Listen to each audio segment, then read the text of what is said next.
Moi! Moi! Tässä on Neiti Näpsä. Tässä on Äiti Näpsä.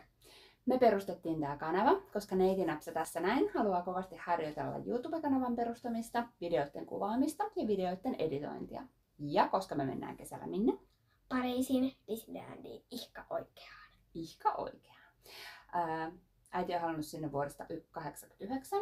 Ja nyt kun lapset, eli Neiti Näpsä, Neiti Näpsän isoveli Veli Näpsä ja isi Näpsä on saatu suostuteltua tähän hommaan, niin kesäkuussa ollaan sitten menossa. Mitäs me aiotaan tällä videolla tai kanavalla nyt sitten kertoa?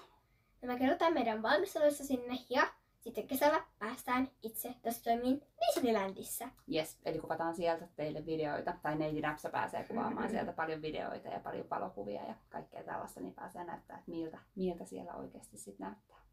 Meillä on myös käynnissä semmoinen kiva leffakimara tässä näin. Joo. Haluatko kertoa siitä? Joo, me siis aiotaan katsoa kaikki Disney Plusan klassikkoleffat. Aina ekasta leffasta sinne, oliko nyt joku 100 vai 60? En muista. Tai 160. Tai 160. Kymmeniä. Juu. Mutta me ollaan katsottu 5 ekaa, ja ne 5 ekaa on Bambi, Dumbo, Fantasia, tosi kiva. Tosi hyvä leffa. Ja sitten, Lumikki ja 7 kääpiötä. Lumi ja Pinocchio. Ja Pinocchio, kyllä. Joo. Veli Näpsä on tosi innoissaan tästä tietysti, koska hän pääsee katsomaan kaikki Disney Prinsessa-elokuvat.